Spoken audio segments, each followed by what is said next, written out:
Well, okay then. We are live with Space Rocks Uplink, and what a pleasure it is to be back. We're just about to bring in my friend, my compatriot, the co-founder of Space Rocks, Mark McCorkran, who is joining us right now. Right now. Mark? Yeah, honestly, right now it's happening. It's here. I'm here. Indeed, indeed. What a pleasure it is to see you again, and I guess in such orbital circumstances as well. How wonderfully fitting for tonight's conversation. Indeed, yes. And I have to apologize up front to everybody if my camera looks terrible tonight. I'm in a bit of one of those weird modes with my camera and my software not playing with each other. But as our guest this evening pointed out, I kind of look stark and Kubrickian as befits the background. So Indeed, we'll roll with the flow this evening. yes, and and I have to say, well, gosh, it's kind of hard to judge, isn't it? But I would say our guest this evening is probably, I'd say what in the in the upper echelon of people qualified to say whether it looks good enough, right? Tell us a little bit about our guest, who's actually a returning Space Rocks friend as well. Yeah, I think just before I do that, I just want the elephant in the room. Of course, this evening we're it's a very strange day for everybody with what's going on in the world, and I certainly don't want. I've had some people already comment, how are you going on with the show? It's like, well, it's a good question, but I think we certainly recognise what's going on in Ukraine, and it's certainly a very bad situation that we're all facing, but. We're going to go ahead with the show this evening and talk about perhaps the future, which maybe we all dreamed of, and maybe that future was too idealized. But the people who invent the future also teach us about the present, I think, and I think that's an important thing this evening. And indeed, so I guess this evening is Paul Franklin, as you say, has been with us in Space Rocks, gave a talk in. Was that 2019 edition or 2018? 2019. What feels like an eternity ago. Yeah, but yeah, indeed, our last properly live event. Exactly. And Paul has a very interesting history in graphics, in computer games. And we talked last week with our guests, Ty Frank and Daniel Abraham from The Expanse, and the role that gaming had played in their writing and their creativity. And Paul actually, I think I knew this, but I had forgotten until I did a bit of revision. Actually worked for Psygnosis, a seminal game company in the UK, which made that absolutely brilliant game, which I'm sure we all spent too much time on, called Lemmings, and many other games. And there's a link to prog rock there as well, because they actually use Roger Dean, the artist famous for the covers of many prog albums, most familiarly for the Yes albums. And they did actual logos for Psygnosis, which is very cool. But then Paul went on to work in visual effects with a moving picture company and worked on a number of films there, but then ended up forming his own company, a company called Double Negative, or DNEG as they're known now. And some of the films that he's worked on, he's very famously worked on films with Christopher Nolan, so Inception, Interstellar, some of the Batman films, also Harry Potter films, and what's the one I'm forgetting? Most recently, First Man. And in fact, some very interesting production techniques involved in that, which I hopefully we'll talk about this evening. New techniques which people are using and which we'll be familiar with having seen the output, but how the input works. How do you actually do this virtual production technique? And as you say, definitely qualified to talk about Douglas Trumbull and his remarkable impact on science fiction. And I think, and I can say this, with a degree of respect, I think Paul is one up on Douglas Trumbull, because Paul has an Oscar, and I don't think Doug Trumbull ever won one. But Paul can tell us all about that in a moment. Indeed. Well, without further ado, let's bring the man himself in for the second time into the world of Space Rocks. Here we go. Paul, how are you doing? Are you receiving? Yes, I am. I can hear you loud and clear. Fantastic. Well, it's an absolute pleasure to have you back. And, and I've said this before, this is the second time that you're joining Space Rocks. The first time you were plugging in what I have to say is one of the world's most beautiful, I believe it was a keynote presentation. And have to say how nice it is to have you back. And I wanted to bring something in we were just talking about when we were doing the tech check just a little earlier. It sounds like you actually grew up in the shadow of a very you could say, both culturally and technologically significant object. And I wonder if it might have inspired some of your life's direction.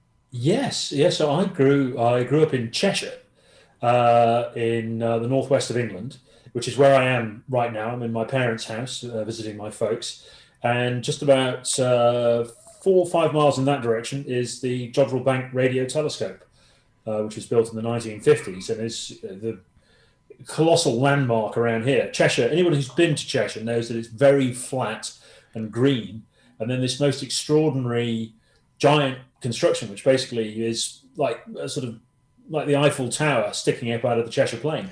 But of course, it's a window into the universe, and so we grew up with that right on our doorstep. Indeed.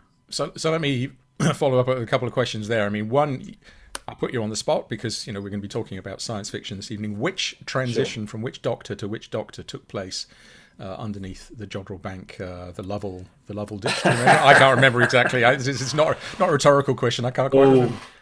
He claims he can't remember. No, that would be Tom Baker changing to Peter Davison in 1981, I think, or the end of 1980.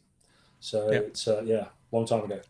And the other thing, of course, which takes place there is our friends Tim O'Brien and Teresa Anderson hold this massive festival annually, the Blue Dot Festival. Have you taken part in Blue Dot? I mean, it'd be. I've been to it, but I've never taken part in it. I'd love to be part of it, but I visited it a couple of years ago. It was fantastic, an amazing combination of science and music and art, and just a wonderful happening. Yeah, and I think. I'm not sure which one of the Blue Dot festivals it was, but they had Brian Eno paint the Lovell dish with a. I was there for that one. Yes, and Brian did this amazing projection onto the radio telescope with this evolving digital artwork, which was never the same thing twice. It was quite extraordinary. Yeah, very clever. Indeed. Well, I wondered if we might actually bring another thing into this, because, of course, I believe that the way your presence here this evening, Paul, was with the sad passing of a really significant figure as well. An exchange between yourself and Mark over the passing of Douglas Trumbull. I mean, who was he? What was his significance in the world of VFX and cinema more broadly? Well, Doug Trumbull, was a filmmaker, a director, a visual effects artist, an artist, a real innovator, and he created some of the most extraordinarily memorable images in modern film, starting with his work on Stanley Kubrick's 2001 back in the 1960s, where he created all manner of visual effects for that film. He was a real expert in being able to use animation and innovative camera processes. So he created things like all the computer graphics screens that you see in the film, where they're flying the spaceships and you see all the displays. Computers couldn't do that at the time, so that's all hand animated, and it looks quite incredible. But the most extraordinary thing he created for that film was the Stargate sequence at the end of the movie, where Dave Bowman, the astronaut, is taken through presumably a wormhole to the far side of the universe to meet the monolith, and you see him traveling down this dazzling tunnel of light, which was a pretty startling image, I think, back in 1968 when the film was released. It's still amazing to me today. It's my favorite bit of visual effects of all time.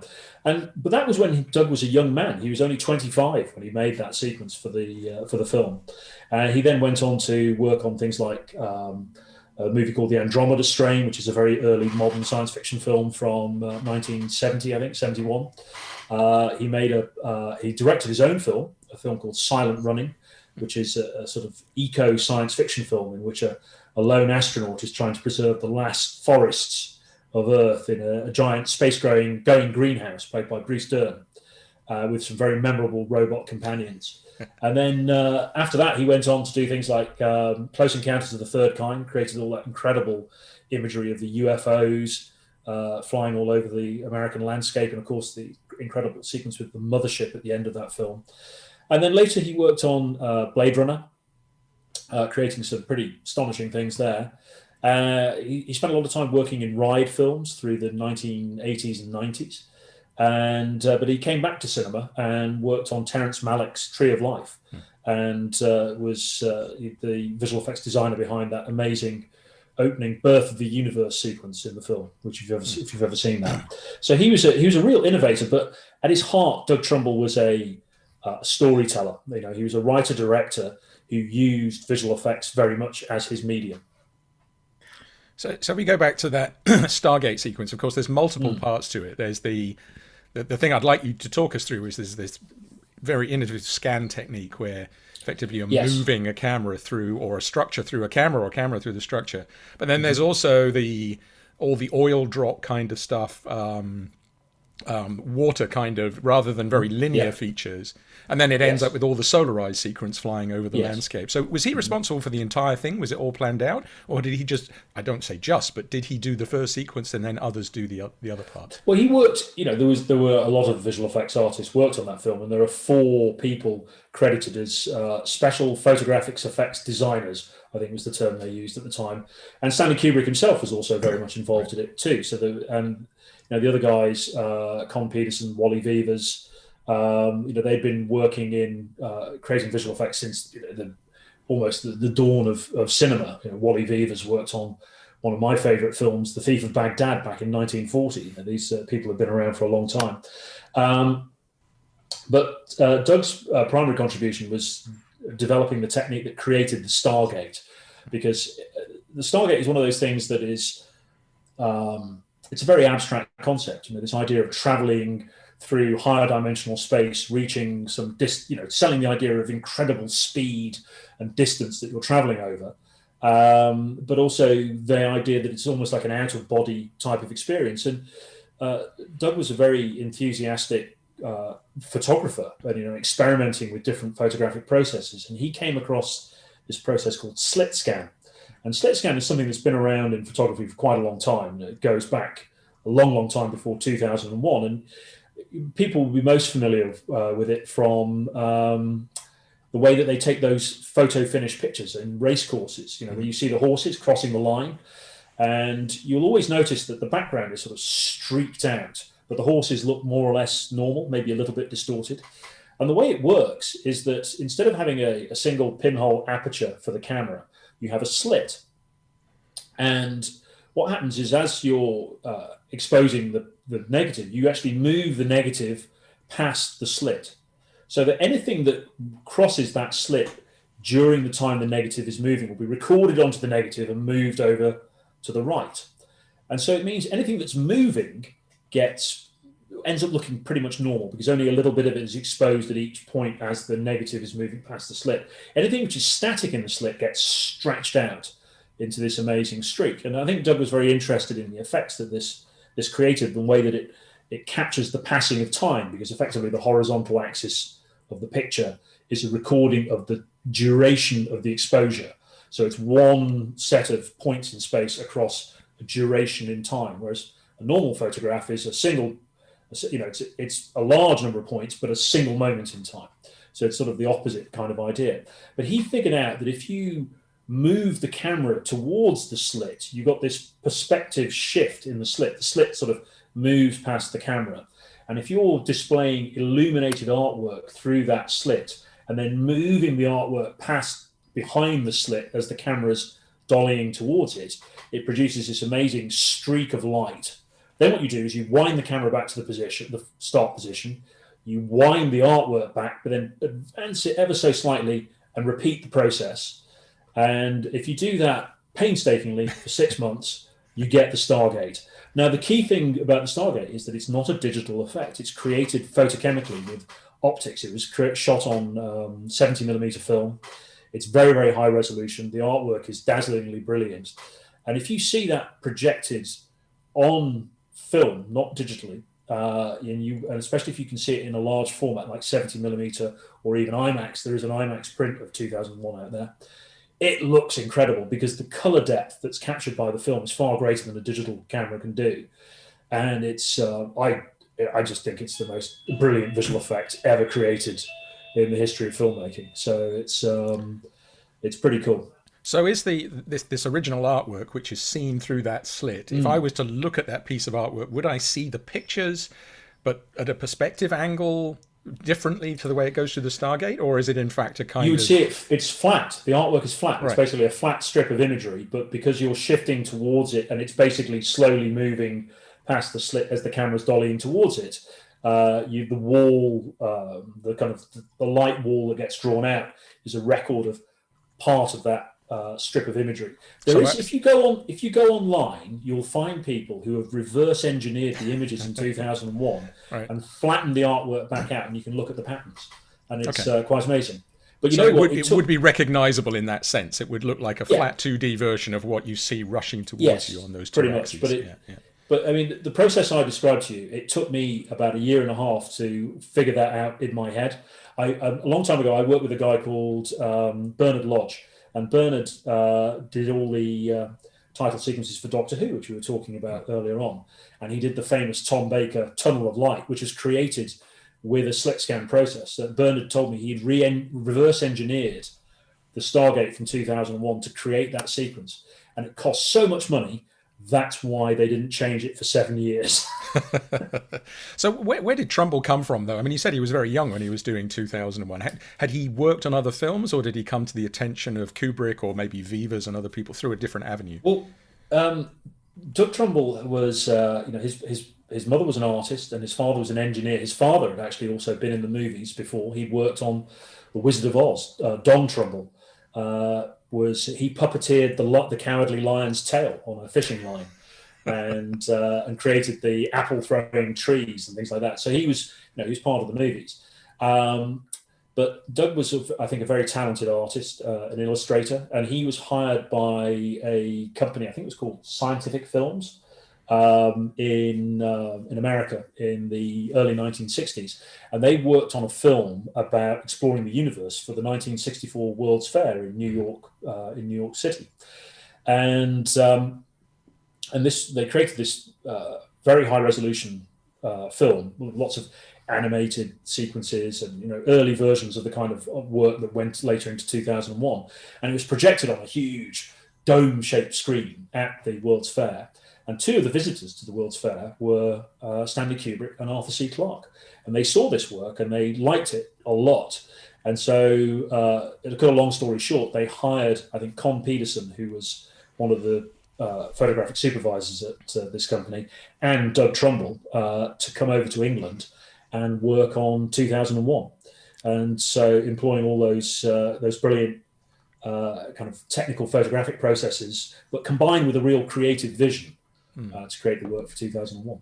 But before we move on, is that the same film? There's a film from the same period, at least, if not the same one, that Douglas Rain, the voice of Hal, narrated, if I recall correctly. Maybe not the same one. I think Rain is Canadian. Is that right? Yes. Yeah. Rain was a Canadian actor. He was brought on quite late. They went through several different actors to play the voice of Hal, and even a friend of mine, his uncle, Nigel Davenport, was actually the voice of Hal for one point, the British character actor. But eventually they settled on Douglas Rain, who I believe used to always get rather annoyed about the fact that people just remembered him for Hal, because as far as he was concerned, it was a couple of days' work recording the voiceover for the film. And he was actually a very well-respected stage actor. And I think it would always annoy him, a little bit like it annoyed Alec Guinness, that he was always remembered as Obi-Wan Kenobi. And it didn't annoy his bank balance very much, though, I don't think. No, of course not. Indeed. So, I mean, I wonder if we could, zoom out a little bit, because, of course, look, Mark and I require no convincing. I mean, anyone who watches Uplink knows that 2001 comes at least 3-4 times every episode, because it is one of our favorite films of all time, and with good reason. But what frequently astonishes me is that it came out in 1968. Aside from the commercial success, where it sits in context is pretty unbelievable. I mean, 54 years later, it doesn't look good. For 1968. I mean, to my eyes, is it a rose-tinted lens I'm looking at it with, Paul? Or no, not at all. No, if you see that film in a large format projected, particularly, as I say, if you see it on film, and I was lucky enough to see the restored version that Kubrick supervised himself in for the re-release in 2001, so 21 years ago. Now, I went to see that movie, and I already had seen it several times. I'd seen it projected, I think, on 35mm film. I'd seen it a lot of times on TV, on VHS. I even saw a really rubbish 16mm projection of it in the 1970s. And I thought, I'm just going along for professional reasons. I'm a visual effects artist. I need to see this. And from the opening images, I was just, transfixed. It was, I'd never seen anything quite like it. And I find it, I'm not a spiritual person, but I'd say if I did have a spiritual experience, it was probably watching 2001 in that cinema. And it really holds up, as we say in filmmaking. There's parts of the film I can't quite figure out how they did it, or at least I can't quite believe that they went through such a painstaking process to achieve it. Kubrick himself was a real expert in photographic processes. So I think when he found Doug Trumbull, who is this wunderkind who was a creative but also had an equally in-depth understanding of the process of cinematography, and a real, we're talking a real in-depth understanding of the mechanics of cinematography and how it all works. And he would apparently tell Doug, just go and get whatever you need and send him off into London from the Boreham Wood Studios. And he'd send him into town in his private Bentley with his driver, and he'd just go off and buy everything he needed. And he built these amazing mechanical systems to control the cameras. Because remember, 2001, it's not just that they didn't have computer graphics; they didn't have computers at all. A film like Star Wars years later uses computers to control the movements of the cameras, which makes a huge difference to the way that film looked compared to films that came before it. They had to do this all with mechanical systems, with very precise worm gears and things. The process I described earlier for the Stargate is a gross simplification of how that actually works. It was much more complicated and precise than anything I'm describing there. And to figure that all out and to make it work, admittedly, they had, I think, 3 years to create the visual effects for that film, which is about 6 times longer than I had to work on Interstellar, for example. But it's still pretty astonishing, and it's the key reference. It's the one that we always go back to whenever we're working on a science fiction movie. I always go back and look at 2001 and say, well, how did Kubrick do it? And maybe I'll copy that and try and rub off the serial numbers so nobody can tell that I've pinched an idea from Kubrick's film. But that idea that people had a lot longer to do the special effects. The film itself took a long time to film in general. But there's another aspect to it, and that is the fact the film itself is very languorous. Saw it. I probably saw it when it first came out, I think. I have a memory. I have a very distorted memory of it. For example, I didn't see it for probably many years afterwards, but I remember it into my adulthood as having no dialogue at all. Completely wrong, of course, but it wasn't the thing that impressed me about or stuck with me as a kid. But I showed it to my kids a couple of years ago in their late teens, and they were bored beyond all possibility. And I can sort of understand why. And that's the question I wanted to ask you, because you work in modern film. There is this need for pace, this need for action, this need for rapid intercutting. And often a need for a blizzard of special effects, to the point I just look at films and I kind of channel that quote from Amadeus, too many pixels, Mr. Mozart. It's as if there's just too much on screen going on. But so you look back at that as a reference, but are you actually allowed to transport that into the present as a film which has that much soaking in? That whole sequence with the A39 antenna replacement, yes, that would be over in 10 seconds these days, right? No, you're absolutely right. Most films don't have the luxury of the time frame that Kubrick gave himself there. And it's not that Kubrick wasn't capable of making films that were very fast-paced and energetic. You only have to watch Clockwork Orange or Full Metal Jacket to realise that's not true. He was everything that goes on in 2001 is absolutely deliberate. It approaches art. Well, it is art. It's essentially a 2.5 hour long celluloid painting is the way the film works for me. And I think it's one of those films that works best in a cinema, because then you don't have the distractions of fiddling with your phone and going out and stopping and making a cup of tea and talking to people that come into the room, what have you. So it's definitely a very cinematic experience. And as I say, if you can see it on a really big screen, it totally overwhelms you. And I think apart from the intermission, I just wanted to jump in. Don't forget the intermission, right? It used to be interrupted.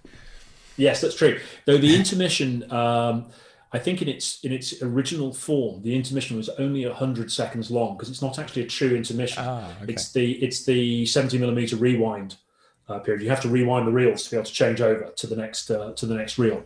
And so you had exactly 100 seconds, which is when I went to see it, I legged it to the loo during that time, and came back, and then it has music. The music comes back up. You hear the Ligeti's Atmospheres starts rising again, and so I don't think Kubrick intended it to be interrupted. Okay. But I think other cinemas turned it into a proper intermission to sell chalk ices and popcorn and things like that. So, well, I wanted to pick up on something you said, Paul, earlier, which I found really interesting, which is that Doug Trumbull, of course, was a storyteller as well, right?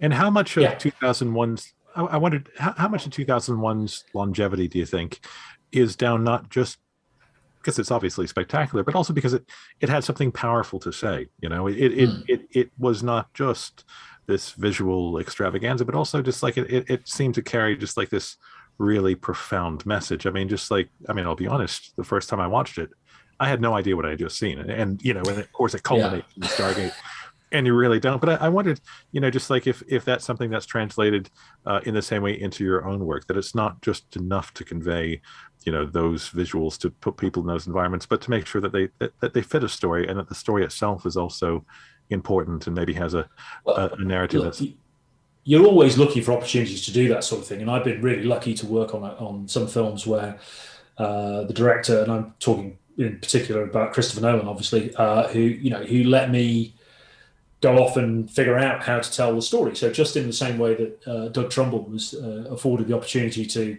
conceive, implement, design and then implement the Stargate, because I think it's very much his concept, this idea of the traveling tunnel of light and the way that it all turned out. That came out of Doug's imagination and his talent. Chris gave us the opportunity to do that with things like our own wormhole sequence in Interstellar, and the black hole in particular, and then later the journey into the black hole, which is a sort of very abstract, impressionistic piece of filmmaking. And just a second, Dad, I'm still. So this is the problem about doing it for your folks' house. So anyway, so where was I? Yes, you were indulged. Yes, Chris indulged you. So he indulged me, and so that's what you do. But of course, you don't get that opportunity on every film you work on. In fact, the vast majority of films you're working on, the story is significantly less profound. And you're trying to find some sort of technical thing you want to do, or you want to push the quality of the imagery a bit further than you did before, or implement some new technique to tell a part of the physical story. Most visual effects are in service of action movies, which is a very sort of kinetic form of storytelling. So you don't get those opportunities too often. But Interstellar has that meditative quality to it, in the same way I think that 2001 does. At least that's what we aspired to. Yeah. I mean, I wonder in that sense, Kubrick and Nolan probably as auteurs in this field have a fair amount of ability to push producers off, I would imagine. Whereas in other films, there's a sense, there's too much audience testing. There's too much of, we want this to work. We want it to sell. People have put a lot of money in. And in fact, I always go back to 2001 and think, if you read Clarke's book, Clarke gives away almost everything that Kubrick was trying to hide. Yes. And I think that's Kubrick's ability to actually strip the story down to the point where, in fact, you didn't understand what it was, but it kept you coming back. And again, if you read Clarke gives away the ending, gives away all sorts of stuff. And I think that he wanted to be even more literal about it in the writing process. But does Nolan approach things that way? I mean, I know he writes with his brother. Does he have the ability to push people off and say, actually, I want to make this more obscure than you would want it to be? Well, I mean, with Chris, on the films I worked on with Chris, particularly from The Dark Knight onwards, really there was only Chris that you had to deal with. He's in a unique position. Very, very few filmmakers, certainly filmmakers working at his level, get that degree of control and freedom. We're talking about James Cameron and Steven Spielberg, perhaps, are the others. And so you get this very unique singular vision. Now, in the case of Chris Nolan, that's fantastic because he's got great things to say, and he's frankly is a genius filmmaker, I think, on the sort of Kubrickian level. I don't think that necessarily is a good thing for all filmmakers, because some people don't necessarily have particularly good things to say, and it's good to have the experience of a group of trusted advisors, that's when producers really work well. That people input lots of different ideas into things that are going on. But with working with Chris Nolan, and I think this must have been probably the same with Kubrick, was that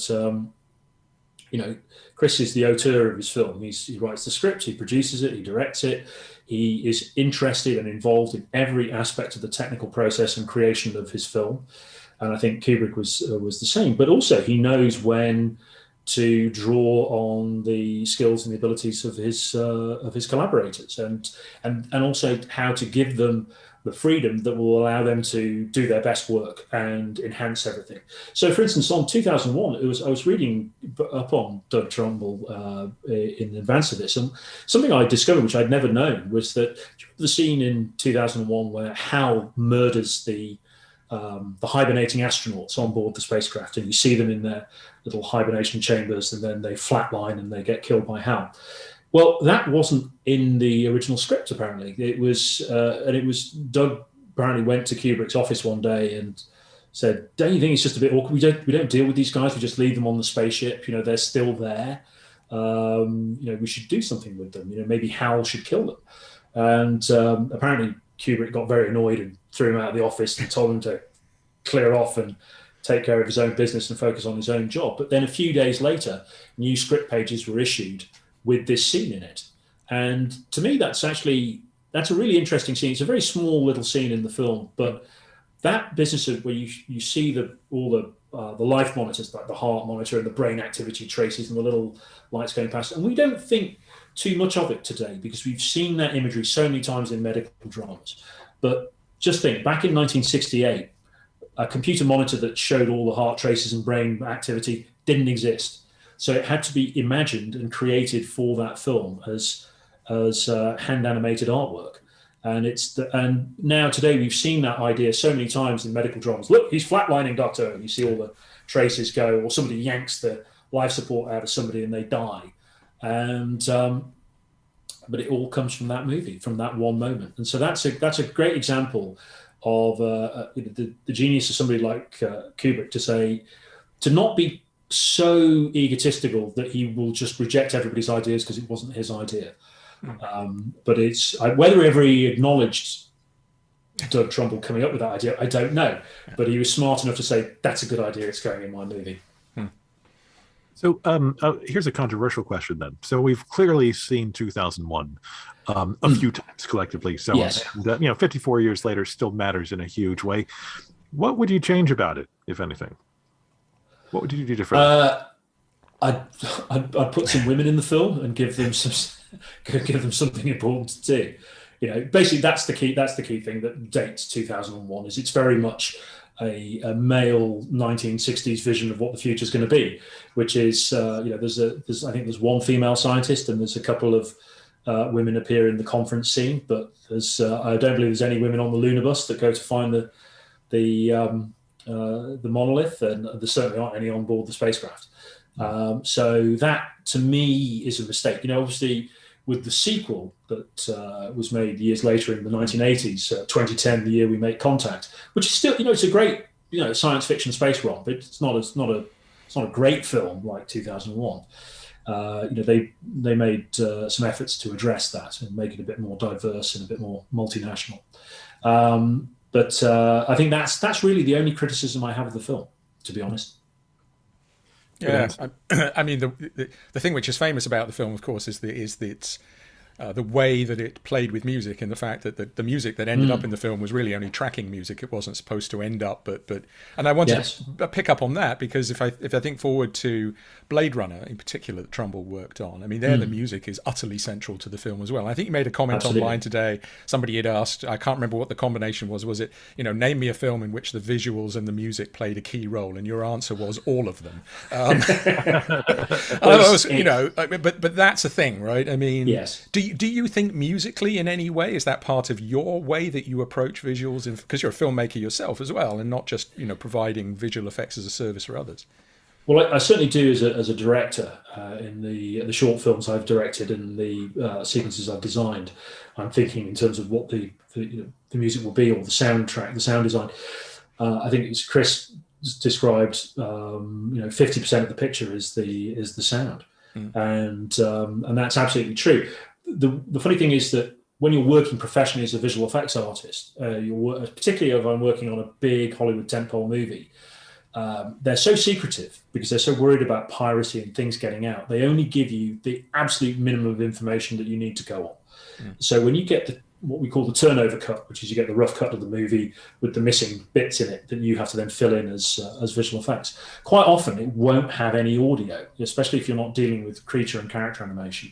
So you're working to mute MOS images, mute on sound, and so you're kind of imagining what it might be like, but really you're just in this sort of vacuum.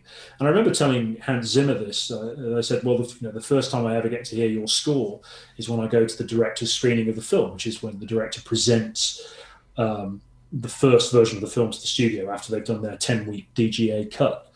And he was kind of amazed at that. And I said, well, no, we don't. We're not giving any of it in case we leak it out. On on Interstellar, that was different. I was allowed to see the film with the sound earlier on, so I had a better idea of what was going on. And I have to say, once I'd seen our early visual effects images with Hans's score and the sound design behind it, I couldn't ever see them the same way again. It completely changed my understanding of what we were actually doing. It made a huge difference. And certainly when I'm designing my own things and creating my own films, directing things, I'm definitely thinking about the sound all the time. And if you go back to 2001, you think about the use in particular of, obviously there's the Strauss, Richard Strauss's. Yeah. Well, there's Richard Strauss, Alsace Zarathustra, and then Johann Sebastian Strauss, the Blue Danube, and they are incredible.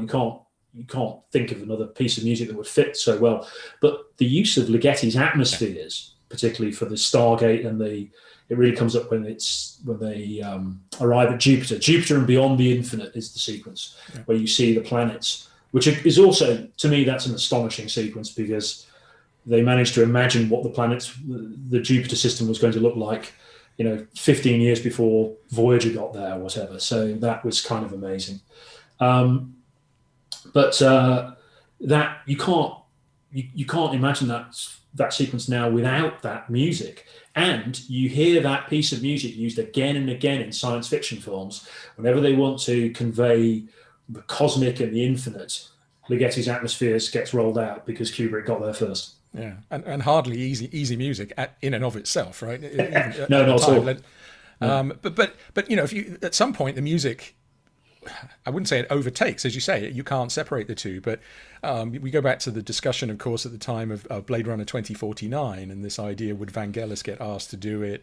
And then Johan Johansson was asked to do it, and that didn't happen. And Hans Zimmer, and who was his collaborator on that one? Well, he ended up making the music for Blade Runner 2049. And in a way, it was interesting because I don't think Johan Johansson would necessarily have used the Vangelis palette, but Hans Zimmer's music almost evoked Vangelis in a way. And I wonder, was that kind of chickening out, saying, well, if we don't have Vangelis, it's not Blade Runner?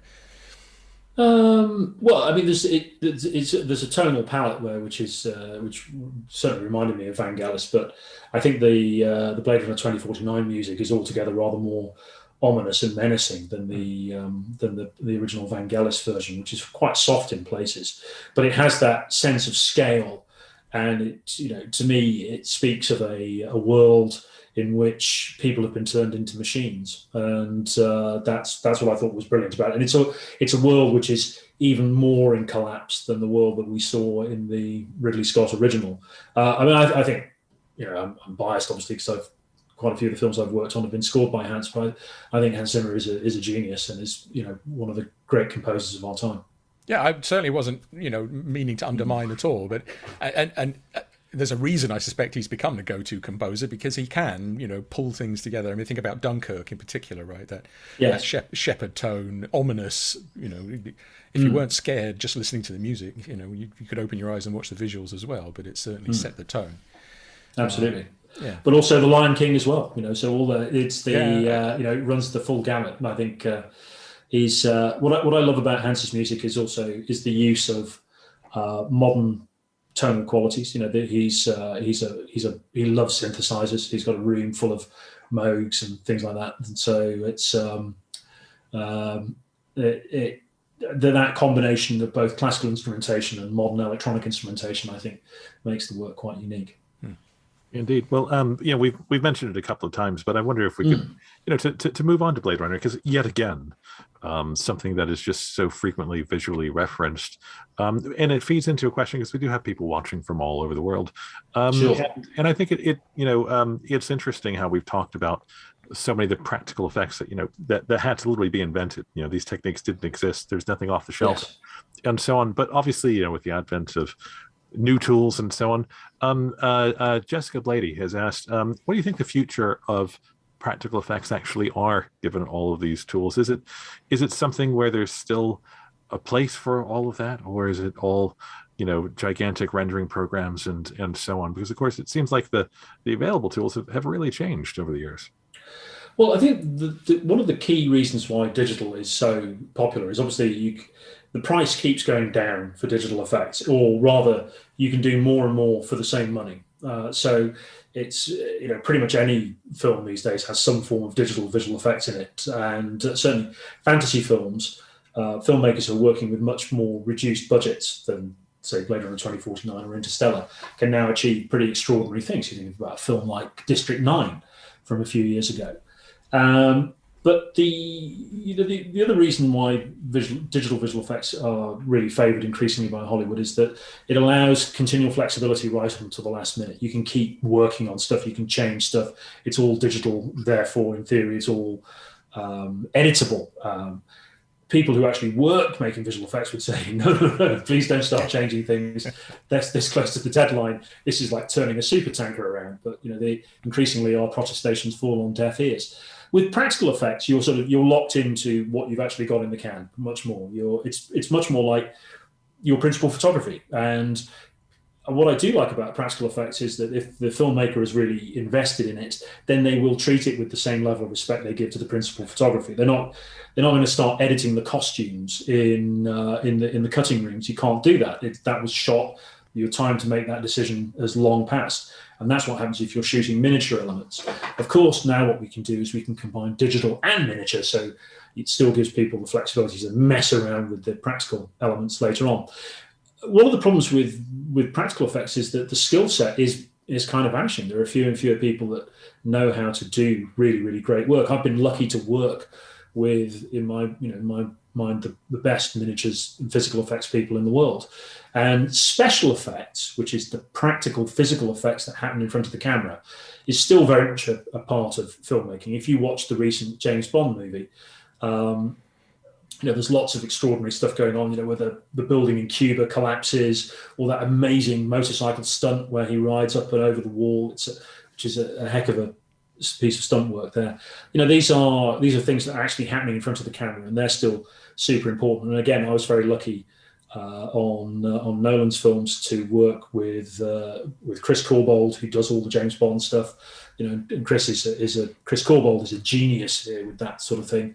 You think about the rotating corridor in Inception, which essentially is our version of Stanley Kubrick's rotating centrifuge from 2001. That is entirely practical. There are no digital effects in that sequence. That's all stunts, camera, and Chris Corbould. People go, "Oh, the CGI is so amazing there." I said, "Didn't do anything." I'm the city folding over, and the mirrors, and the collapsing dystopian cityscape in the sea. That stuff is that's all those guys. That's special effects, not visual effects. And yet now there's a crossover, isn't there? Because one of the things that you've been very involved in, and we've seen a lot of on television, particularly, for example, in the Marvel TV series, is this use of virtual, I don't know what's the proper phrase, but sets which are projected onto the background. So they're LED screens which you act in front of. So they take away the green screen, but you can't change those in post, right? I mean, they're part of the production. You can change anything in post. But not in the same way as you can. Unfortunately, so hopefully no film directors are listening to me. But the catch-all term for it is virtual production, and this covers a whole host of different things. But specifically, what you're talking about is the LED volume, the LED diodes to create this big wall of imagery in the background of the set, and that is so you have these giant high-resolution LED TV screens. Building essentially a big cyclorama at the back of the set, and then you're feeding it imagery, either pre-filmed material, which is what we did on First Man, to create the images outside of the spacecraft. When they look through the window of the little Gemini capsule, you can see the Earth outside. That's a giant LED screen displaying an image of the Earth that we'd pre-made for that. Or we are doing it using a real-time gaming engine so that it can actually track the movement of the camera and create the illusion of 3D space outside the window. So yes, you're capturing it all in camera at the same time. There's still, this process is still very much in its infancy using the LED screens. So there does still tend to be a bit of fixing up that needs to be done later on to get things to work. But it's generally... It's becoming more and more a part of filmmaking. It's quite expensive to do. That will change. Now, Kubrick did that in 2001. He did an early version of it in 2001. If you remember the Dawn of Man sequence with the apes, the ape men and everything, the backgrounds of Africa behind them are high-resolution transparencies projected through the axis of the camera onto a Scotch-light reflective screen in the background. So it can only be seen from the single angle of the camera, but it produces this very brilliant image in the background, which basically looks like you're photographing the whole thing at the same time. So that's an early version of the same process.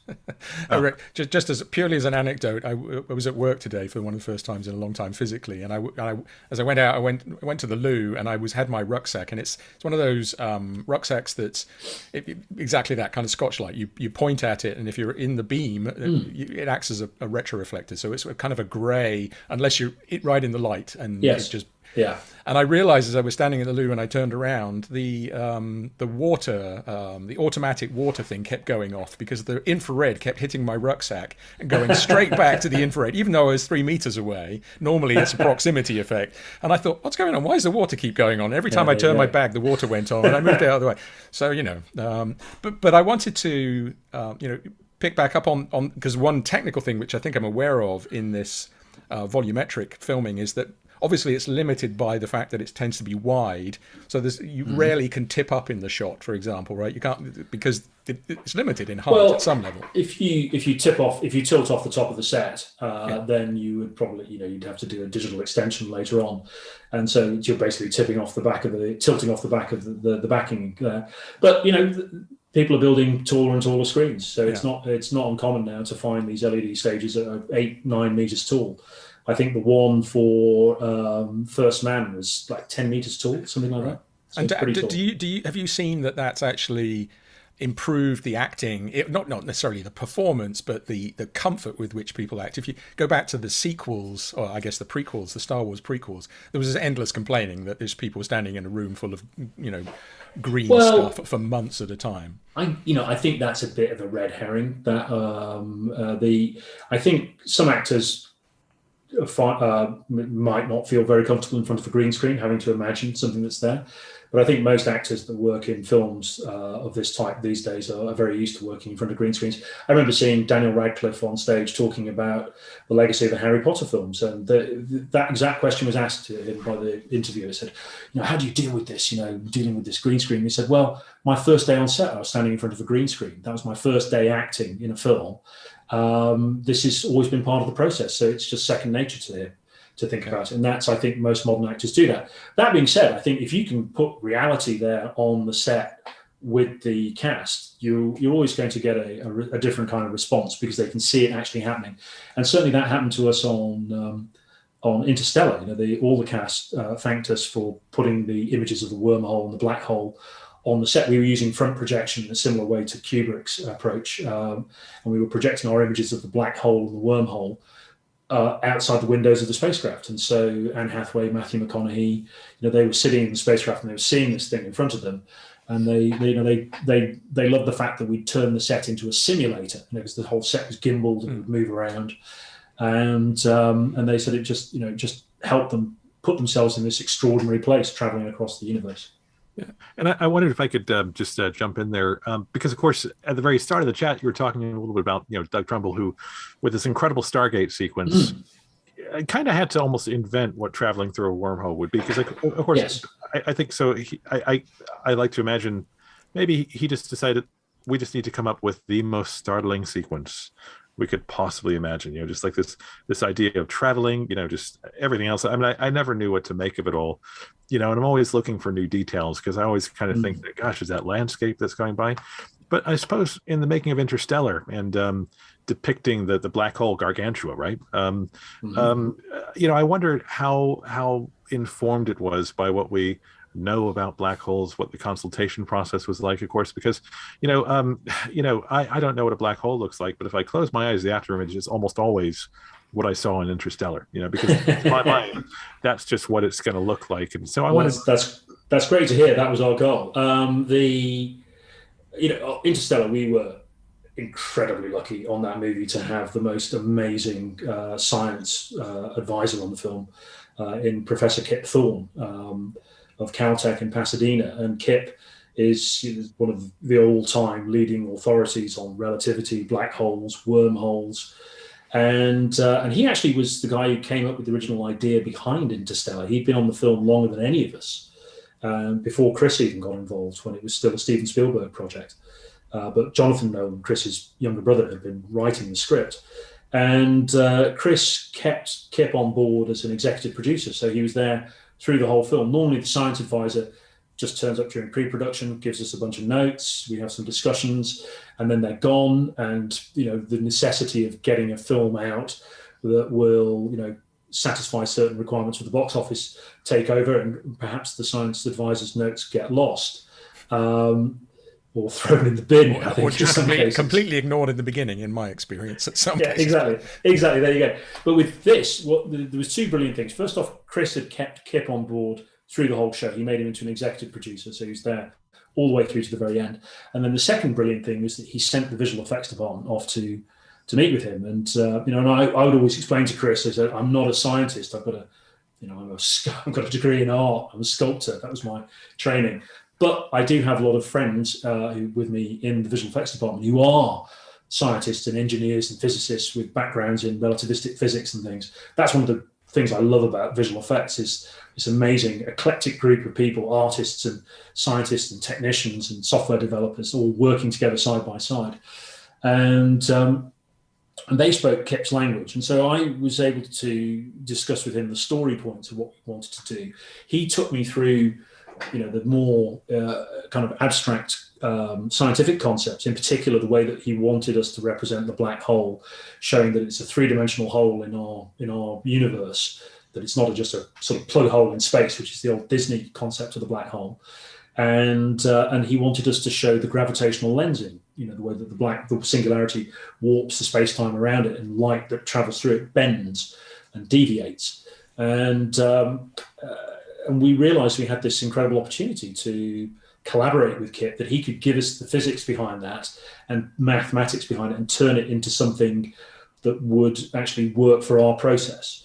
Because Kip would develop his own version of the rendering package inside the the Wolfram Mathematica software, and then that was the prototype, which then was given to our software developers, and then turned it into the full-on beast that rendered the IMAX images for the movie. But also, Kip was a fantastic source of knowledge. He's a wonderful guy, and he's great at being able to make insanely complex and counterintuitive concepts comprehensible to people like me without a proper science background. And even straightforward things like when we were talking about the beginning of Interstellar, there's the ecological breakdown of the Earth, and the idea that the blight is using up all the oxygen in the atmosphere. And there were a few points in the script that we felt didn't make sense and would alienate the life sciences community. And so we were able to go back to Chris and say, you have to change this line in the script. This doesn't make sense. And then a few of the things in terms of spacecraft integrity later on in the film, he was able to bring on board people, at JPL, which is managed by Caltech. And So I could go back and then have a proper argument with Chris over whether the spacecraft would explode into bits or not, depending on what we were actually doing. And say, well, the people at JPL say this. So next time it'll be ESA. We'll be able to come to you guys. Yeah, no, more than happy. Although, as long as you don't bring the script to me, which is one I consulted on at the beginning. And again, it was one of those where I think they just didn't want to hear. It effectively involved a story in which in the end somebody gave birth on the International Space Station, and I said, you have seen Alien, right? You have seen where everything goes when particularly in microgravity, it is not going to be a beautiful, it was supposed to be a beautiful moment at the end of the film where the astronaut who went up pregnant but didn't tell anybody, and then her boyfriend, for want of a better word, is transported just in time for the birth. They said, no, big plastic bag around everybody and just walk away. I mean, it's, yes, anyway. Absolutely. And they said, well, thank you very much for your insight. It's like, well, you just want microgravity. Yeah. What else are you going to do? Notes in the bin, go and make the film. Exactly. No, absolutely. Yeah, it's, but I think just to come back to Doug Trumbull, it's one of the last things he did in filmmaking is he came on board Terrence Malick's Tree of Life and created that incredible Birth of the Universe sequence. And that, to me, is one of the ultimate combinations of modern digital visual effects technique, but using practical techniques. So he went back to all the techniques he used on 2001, the cloud tanks, the smoke rooms, non-miscible liquids being photographed at very high speed, chemicals mixing, fluorescing under different types of light, and then use digital technology to layer that up and finesse it, and that produces that amazing complexity and beauty of that opening sequence, which feels like you're traveling through Hubble Space Telescope imagery. It's it's quite spectacular. I think it's that that people will be coming back and looking at that sequence again and again for many years to come, and that is the combination of his ability as a visual effects technician but also as a storyteller and understanding the happy accidents, the unexpected that comes out of a practical process. And that to me is the key reason for using practical approaches, whether it's a miniature or doing special effects elements where you're setting off pyrotechnics in front of the camera. We did something on Interstellar. When the spacecraft first flies into the black hole, you see all these waves of particles traveling towards the spacecraft. And we could have done that with a piece of software like Houdini, which has fantastic fluid simulation and particle simulation tools. But instead, we did that with we had the spacecraft, a 12-foot model of the spacecraft, mounted vertically in a car park, and the camera pointing straight up, and we had a 100-foot cherry picker over the top, and we were just dumping about 120 pounds of table salt down onto the camera. And it was outdoors in California, and the wind would catch it and make the stuff wave in fantastic ways. At one point, the salt got stuck in the hopper, and Richie Helmer, our special effects supervisor for that, just shouts to the guy, "Shake it!" And he starts shaking the cherry picker, and this produced these incredible ripples and waves. And I said, keep doing it, keep doing it. We never would have got that had we done that digitally. Yeah. We would never have, if I'd have thought of it, we would have got to it, but I don't think I would have thought of it. I think I would have just let it do its thing. And that looks fine. But that's where the practical thing gives you something a little bit more special and interesting. And so I think getting practical elements like that in the Doug Trumbull mode of Tree of Life, I think that will carry on as long as there are people who realize that there are amazing opportunities to be found in that process. So that'll be, I think that's the way to think about it. I mean, the one thing, so combining what you said there about working with Kip Thorne and getting that sort of ultimate scientific veracity, when you were talking about the Terrence Malick film, I was thinking about the sequence at the beginning of Contact, where effectively the radio signal goes out and it comes back to Arecibo, not to Arecibo, to the VLA. And there's a moment where, because the radio signals, whichever direction it's traveling, it travels past the Pillars of Creation, that very famous picture of the M16 nebula from Hubble Space Telescope, which in the film they've basically just cut out, blurred the edges and stuck floating in space all on its own. Of course, it's nothing like that. This is a zoomed in of a very large region. So, in that sense, of course, probably only astronomers spotted, hey, that's not right. But how much do you think some films rely on scientific veracity. Perhaps they over-rely on it. I mean, The Martian is a film where people said, oh, it's all scientifically true. And of course, that leads you to look at bits which aren't. And you say, well, if you think it's true, it's not. But other films need none of that. And you might employ science, or you might just dispense with it. How do you view that? Is it simply a tool to be used? Or is part of you sort of say, oh, I don't want that guy from NASA or from ESA to point and say that's rubbish? I want it to be as true to reality as possible on a film like Interstellar. At the same time, you are telling a story, and if Interstellar took the time that it would really take to navigate around the Gargantua system, it would be an awfully long film. So in some respects, you treat a science fiction movie as a sort of thought experiment. It's like, well, what would happen if I was able to fly my spacecraft over the accretion disk of a supermassive 200 million solar mass black hole that's rotating at nearly the speed of light? What would that actually look like? And then you say, well, okay, well, yeah, it's going to take me 10 years to get the spacecraft to this position. I said, well, we'll cut out that bit. We'll just do the bit that we need to get to. So, yeah, you're always going to do that. And I think, if you really think about it, the accelerations that they have to undergo during that whole black hole slingshot maneuver would probably swash them into strawberry jam inside the spacecraft. But again, we were able to say, well, maybe the spacecraft has got, extra structural integrity or something like that. Yeah. In Star Trek, they invented the structural integrity field, which allows them to undergo instant accelerations to multiples of the speed of light and not get squashed into, a monomolecular layer at the back of the cabin. So so I think you can take those sorts of liberties. What I don't like is when people just ignore the grandeur of reality. And that's what I felt we managed to achieve with Interstellar, is that we said, we don't need to dress up the black hole. We just need to try and show it as close to what we think it would actually look like. There's a number of things we didn't add to it. We didn't add the proper Doppler shift to it, so make it darker on one side. There were things that because we were racing to get the film made. And we also just wanted to have the clarity of that image. But to me, it was a case of, well, if we show people what this really looks like, it's going to be pretty extraordinary. And that was something that Chris had said to us at the very beginning, was that if it doesn't make any sense, what you're showing me, we're going to have to think of something else. And so initially we were showing him renders of the black hole warping the gravitational lens, warping the background. But of course, the black hole has absolutely no features on it. The shadow of the black hole is completely black. There's no highlight or low light or anything. And it wasn't until we then started adding the accretion disk, which gave us some sort of dimensionality. But of course, it has that weird warping effect. You get the sort of the halo of fire all around it. And when I showed that to Chris, he said, well, I think that's something we haven't seen before in a movie. The scientific community had seen it before. There'd been basic renders of black holes showing the gravitational lens going back to the 70s. So we weren't the first to do that by any means. We were certainly the first, though, to render it at IMAX resolution and put it into a Hollywood movie.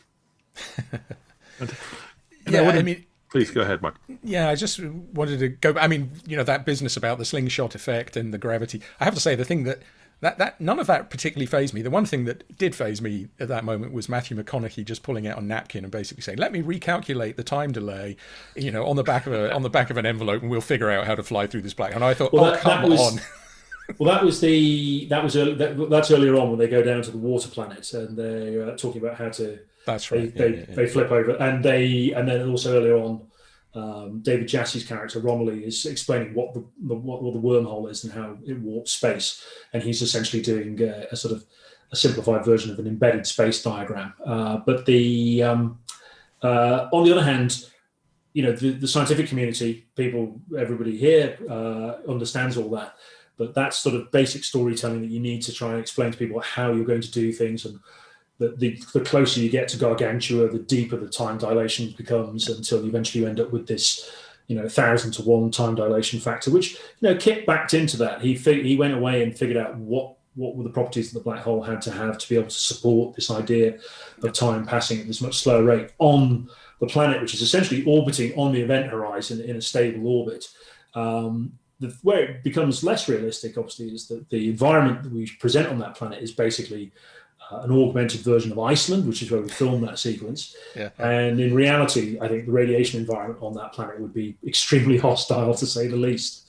So I don't think you could survive walking around on it.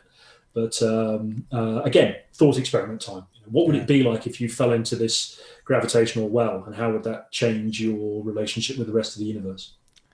Yeah, I'm not sure we've ever discussed it. Before I hand back to Alex, we shortly after Interstellar had wrapped in Iceland, we went there and we filmed a short film, science fiction film. You may have seen it, called Ambition, and that was filmed. Yes, I have. Yes, we shared some of the same crew, local crew, which was kind of fun. We knew Interstellar had been done and had been filmed there, and we were slightly smaller in scale, but it's an amazing landscape. It's you really feel like you've landed on an alien planet in Iceland.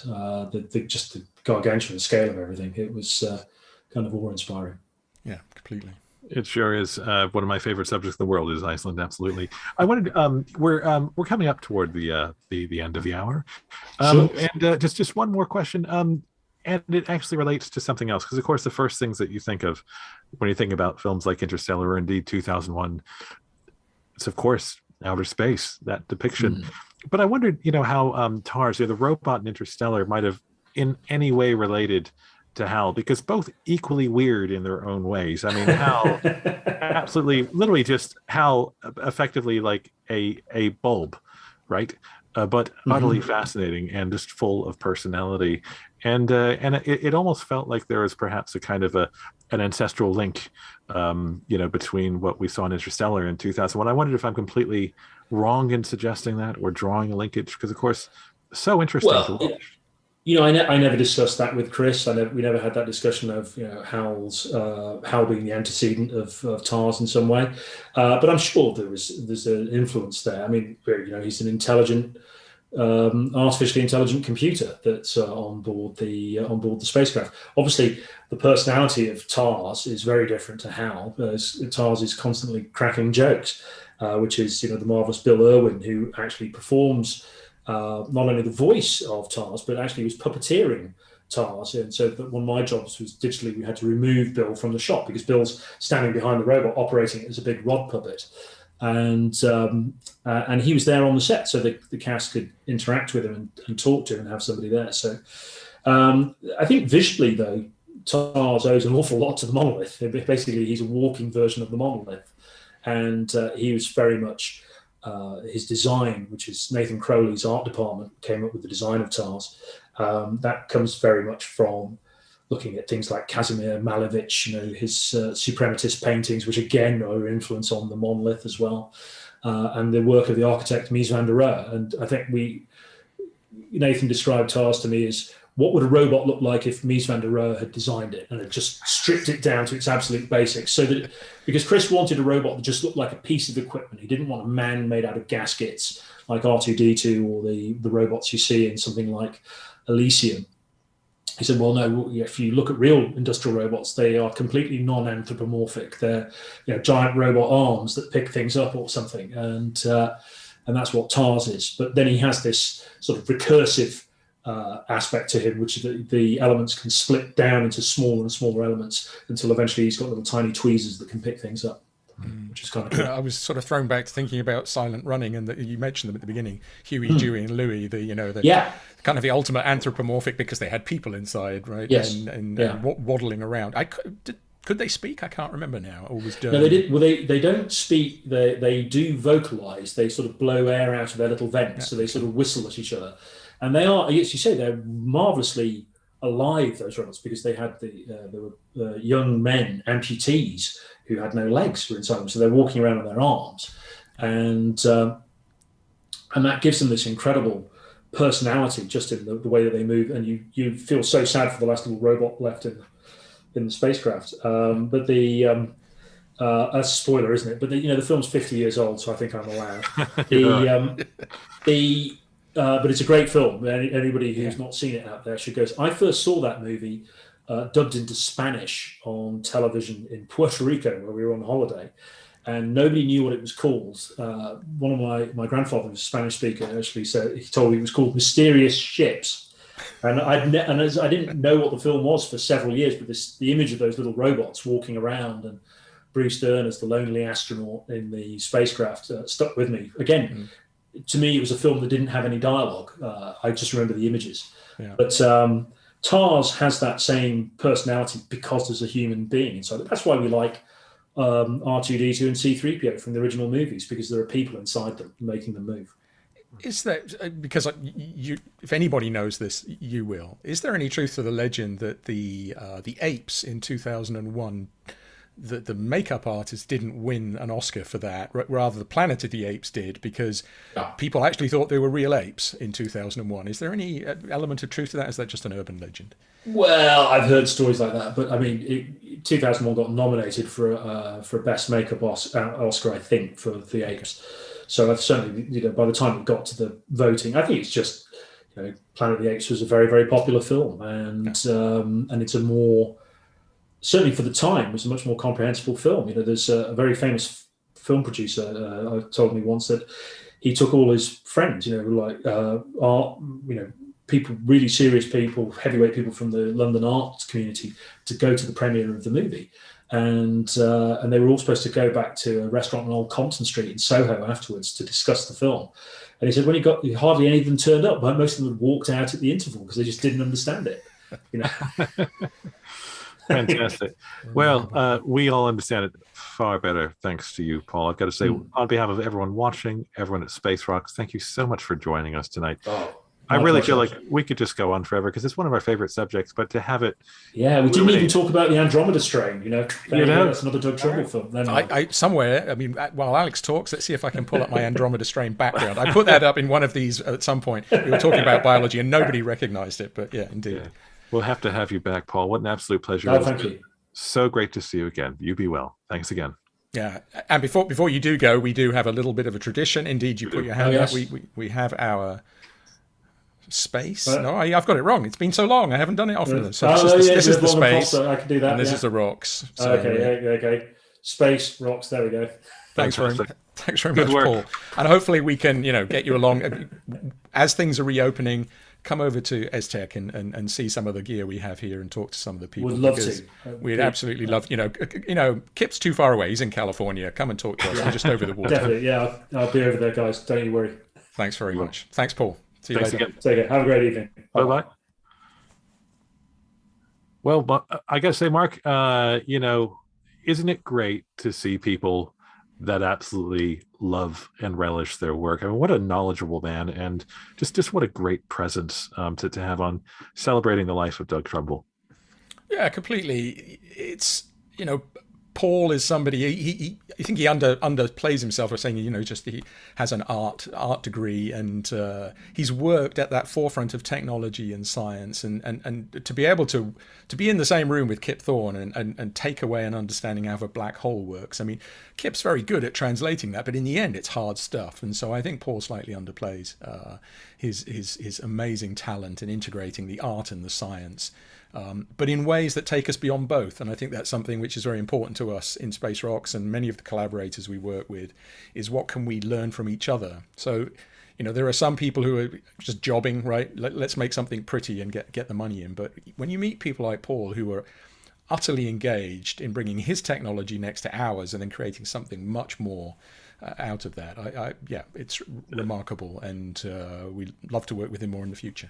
No, I could agree more with that. I think we'd all love to see that happen, and I've been given more reasons to watch 2001 and Interstellar. I mean, with the latter, I've got to go watch that salt effect because I had no idea that was happening.